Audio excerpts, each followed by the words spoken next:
Today, the fight over the sewage crisis in the South Bay heads to D.C. IB Mayor Paloma Aguirre is in the Capitol pushing for more help to solve this problem. ABC 10 News has been following this sewage story for years. We're tracking every step, every action our leaders have taken to try and bring relief to people living with this issue.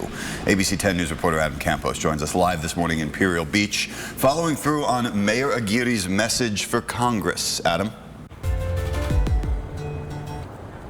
Hey, good morning, Jared and Mel. You know, when I've spoken to residents here in IB, they tell me they're very grateful for Mayor Aguirre's efforts in addressing the South Bay sewage crisis, and she's continuing those efforts with this trip to D.C. The mayor is looking to push the federal government to declare a federal emergency for the South Bay sewage crisis, and she is not going to D.C. alone. She'll be joined by researchers and doctors, the people that have been the boots on the ground here with everything happening in the South Bay, and the group is planning to meet on different committees and members of Congress to make people at the federal level more aware of what's happening.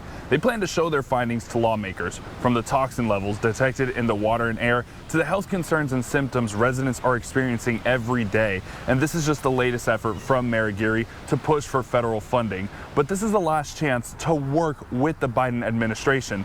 And an IB council member said at a recent meeting, "Why try again?" Mayor Aguirre's response, "There's no quitting."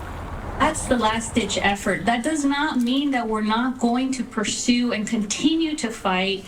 And now even perhaps with the new lens of optimism, because we have an alignment on the executive and the legislative, that more could be done. Now again, this trip is just one of the latest efforts in making this issue known at the federal level. Just recently in October, the CDC came to IB to perform a health survey, and in August, members of Congress and the U.S. Deputy Secretary of State toured the troubled South Bay wastewater treatment plant. And the mayor and the rest of the task force will be in Washington, D.C. for this until Thursday. Live in Imperial Beach, Adam Campos, ABC 10 News.